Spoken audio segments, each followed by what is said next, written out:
Supposed to be just another White House meeting. Two presidents shaking hands, cameras flashing, a symbolic agreement that would look good in headlines. But from the moment they sat down, sparks flew. President Trump, with Vice President Vance by his side, invited Ukrainian President Volodymyr Zelensky to discuss a major deal involving Ukraine's rare earth minerals, vital resources that nations around the globe scramble to secure. No one expected the meeting to spiral into a tense standoff, so intense that Zelensky would leave early, Trump would cancel a press conference, and the whole affair would end up fueling a media firestorm about respect, war, and diplomacy in front of the watching world. But how exactly did such a routine diplomatic encounter descend into chaos? What unspoken tensions, what unhealed wounds, and what raw emotions were lurking beneath the surface? And more importantly, does this fiasco hint at deeper, hidden motives that extend far beyond one explosive moment in the Oval Office? Let's take a closer look at the details, both personal and political, and see how a conversation that began with promises of cooperation unraveled into fiery allegations and a sudden, harsh exit. Outside, everything seemed normal at first. The White House staff had meticulously prepared for Zelensky's arrival. The usual itinerary was in place: a welcome in the West Wing, a brief introduction to key advisors, then a sit-down in the Oval Office where the press would ask a few softball questions before the leaders got down to business. Reporters noticed no immediate signs of drama as Zelensky stepped into the famed Oval Office. Trump offered a firm handshake, cameras clicked, and those initial minutes felt almost friendly. The atmosphere changed, however, when Vice President Vance raised the pressing question of the ongoing conflict in Ukraine. Typically, these types of talks lean heavily on diplomatic phrases, cautious acknowledgments that peace is the goal or that progress is being made. But Vance's approach took a sharper turn, prodding Zelensky to consider immediate diplomacy with Russia. And that's where the tension surfaced. Zelensky responded firmly, making it clear that previous attempts at negotiations had failed because Russia had, in his words, never shown genuine willingness to cooperate. He stressed how the last 3 years of sporadic talks had led nowhere. Then Trump chimed in with his own frustration. From his perspective, the United States had poured enormous resources into Ukraine's defense. Yet Zelensky appeared, and these were Trump's words, not grateful enough. For a moment, you could sense the oxygen leaving the room.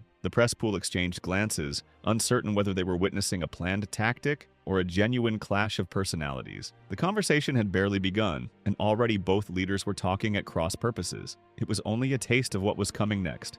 Transition. Yet the friction in the Oval Office wasn't just about superficial politeness. It revealed deep disagreements on how to handle a deadly conflict and the future of U.S.-Ukraine relations. To grasp why Zelensky's reaction was so visceral, it's essential to understand the background of Ukraine's 3-year war with Russia. On paper, it started as a limited clash over specific territories, but it soon escalated into a full-blown conflict that tore families apart and reshaped the political landscape across Eastern Europe. For Ukrainian civilians, daily life became fraught with fear. Air raid sirens destroyed homes and families forced to flee. None of it let up, even when foreign diplomats pushed for peace summits. On the global stage, countries lined up on various sides. Some, like certain European nations, staunchly backed Ukraine with money, weapons, and moral support. Others adopted a more cautious, watch-and-wait stance. For the United States, involvement came with both humanitarian and strategic imperatives, including billions of dollars of financial support and advanced military hardware. The logic was that aiding Ukraine would help contain Russian aggression,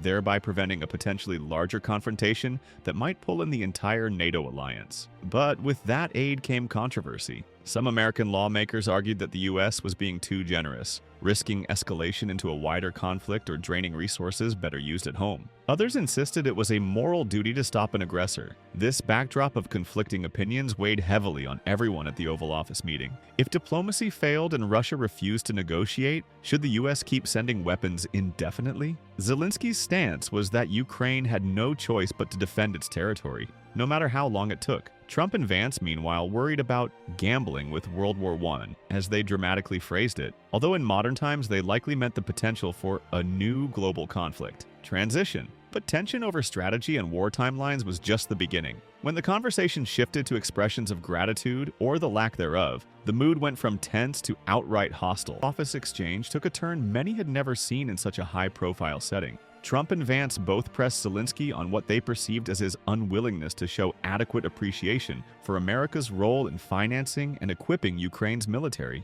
They invoked the massive sums of money spent. Some reports placed the figure at $350 billion or more over time, a staggering amount intended for Ukraine's survival. The The vice president bluntly brought up stories of forced conscription, stating that Ukraine was desperate for manpower and should be more openly thankful to U.S. taxpayers. Zelensky, visibly bristling, shot back that the war was forced upon his country. He argued that no nation forced to fight for its very existence should have to beg for help or display gratitude on command. He insisted Ukraine did thank America repeatedly, but that gestures of thanks do not resolve the crisis. To him, the request for constant praise overlooked the real tragedy happening on the ground: the unspeakable loss of life, the displacement of entire communities, and an enemy that refused to bargain fairly. The cameras captured Trump shaking his head. The discussion went from loud to confrontational when Trump claimed Zelensky was risking the stability of the entire region, even the world, by not pursuing immediate negotiations. Zelensky countered that negotiations had repeatedly failed because Russia showed no willingness to compromise. At that point, voices rose. Observers later reported that behind the scenes, staffers were urging caution, trying to redirect the conversation to the original topic of rare earth minerals. But the momentum proved unstoppable. The matter of pride, respect, and survival had overshadowed everything else. Transition. Even so, the biggest surprise of the meeting came not from war talk, but from an unexpected focus on appearance. Specifically, a reporter's question about suits and protocol, when an American reporter, ignoring the swirl of tension, asked Zelensky why he wasn't wearing a suit. In U.S. political culture, the suit is almost a uniform, symbolizing decorum and respect. Some observers found this question jarring, given that Zelensky was representing a nation consumed by warfare. Others felt it was a legitimate point, considering the event was at the highest office in the United States. Zelensky's response was both spontaneous and revealing. He said he'd wear formal attire when the war was over, implying that a suit was simply not a priority when his people were dying in trenches and bombed-out cities. In his eyes, the question about clothing seemed trivial at best, disrespectful at worst. Yet, for Trump supporters, Zelensky's insistence on wearing his signature military-style outfit was further proof that he was stonewalling traditional diplomatic norms. They saw it as a missed opportunity to show respect for the protocol of the White House, especially after receiving enormous aid from the American government. For Zelensky's defenders, the entire suit incident spoke volumes about how out of touch certain critics were with the brutal realities of war. They claimed Zelensky's attire was not a sign of defiance, but a show of solidarity with Ukrainian soldiers facing immediate peril.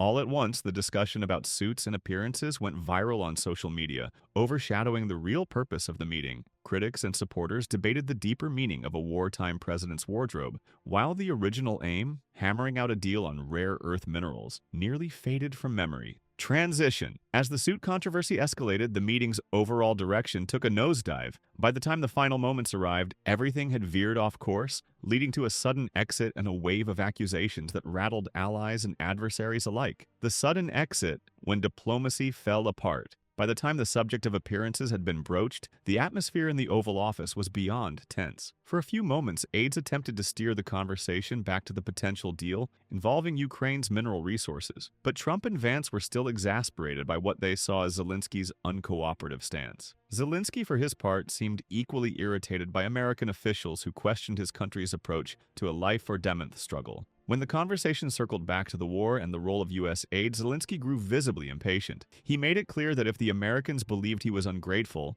then perhaps they had misunderstood what true gratitude looks like in wartime. He explained that his people had time and again acknowledged and honored the aid they received, but he wouldn't put on a scripted show of thanks just to soothe bruised egos, especially in front of the global press. At that moment, tensions boiled over. Trump criticized Ukraine's tactics and implied Zelensky was gambling with World War I. The phrase, repeated multiple times, echoed in the room, although historians later noted the incongruity of referencing a conflict that ended over a century ago. Zelensky appeared ready to respond with a sharp retort, but instead, after a brief exchange of cold glares, he signaled an end to the discussion. In an abrupt move, he exited the White House. The entire conversation had lasted far shorter than expected. Enough time, however, for dozens of cameras to capture the meltdown from every angle. Transition. The drama did not end when Zelensky walked out. In fact, it only intensified in the days that followed, as social media exploded and political figures worldwide weighed in on the spectacle. Within hours, reporters were filing their stories, and social platforms like Truth Social and YouTube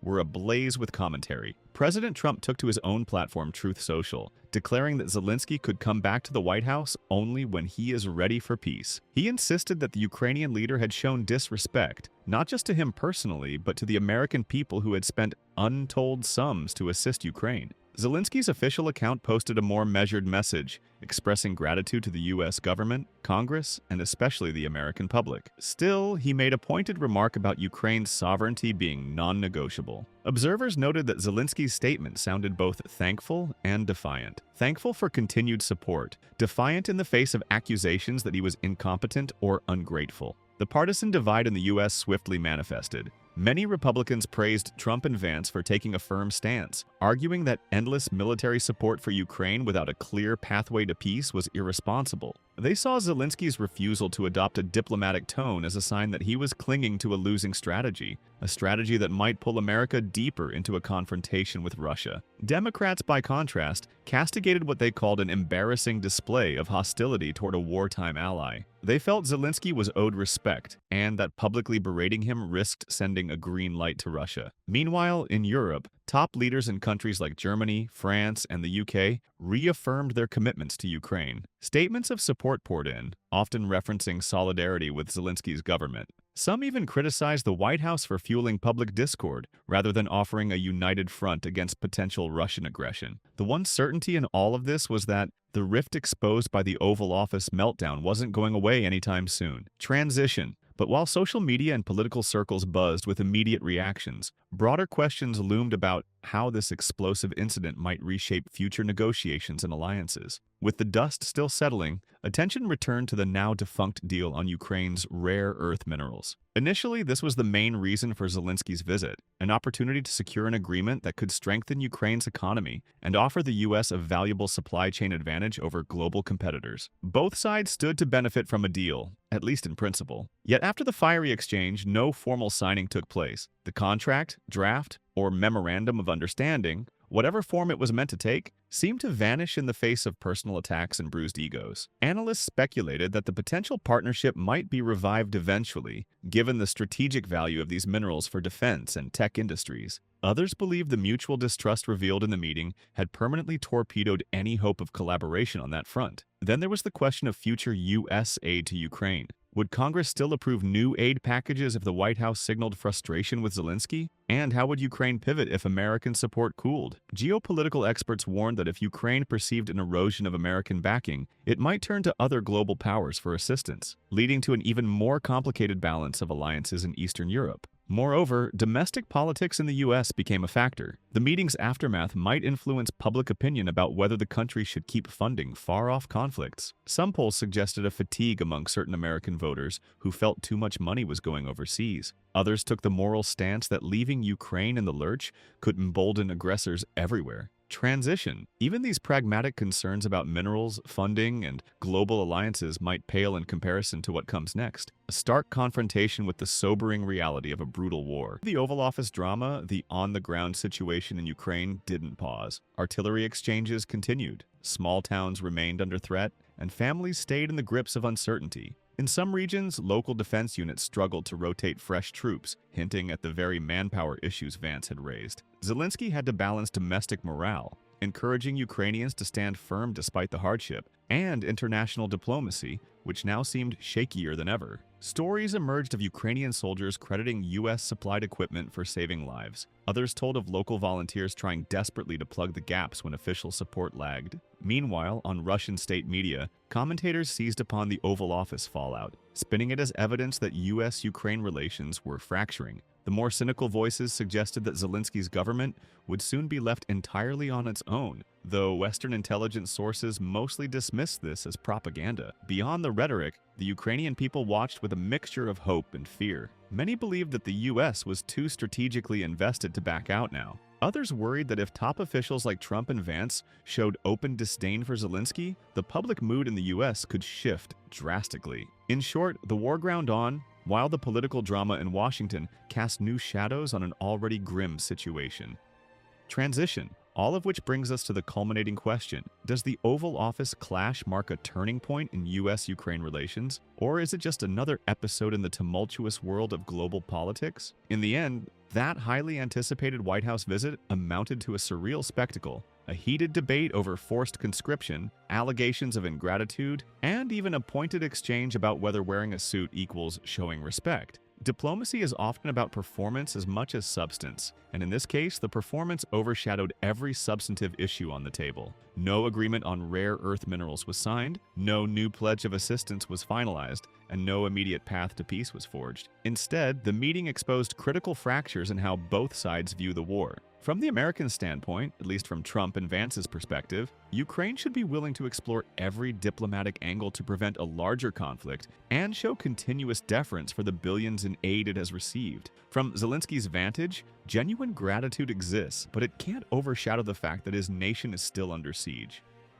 He feels that the world must acknowledge the brutality of the invasion and stand alongside Ukraine until real peace is achievable. The question for the future is how far the United States will go to support a cause that, while morally compelling to many, risks entangling the world's superpowers in a far more devastating scenario. Is it possible to force negotiations when one side, as Zelensky insists, refuses to budge? Will a shift in American leadership change the equation for Ukraine's defense? Could a single heated meeting in the Oval Office profoundly alter the course of a war thousands of miles away? For now, the only certainty is that the conflict continues, and the stakes remain sky high. The drama witnessed during those few tumultuous minutes under the glare of White House cameras may be a hint of broader tensions to come. As the dust settles, we're all left to wonder whether the momentary fireworks will spark a bigger conflagration, or if cooler heads will find a way to craft a balanced resolution. Ultimately, the fate of countless lives hinges on how leaders on both sides navigate the line between national pride and practical compromise, because sometimes a single meeting can foreshadow the turning of an entire tide.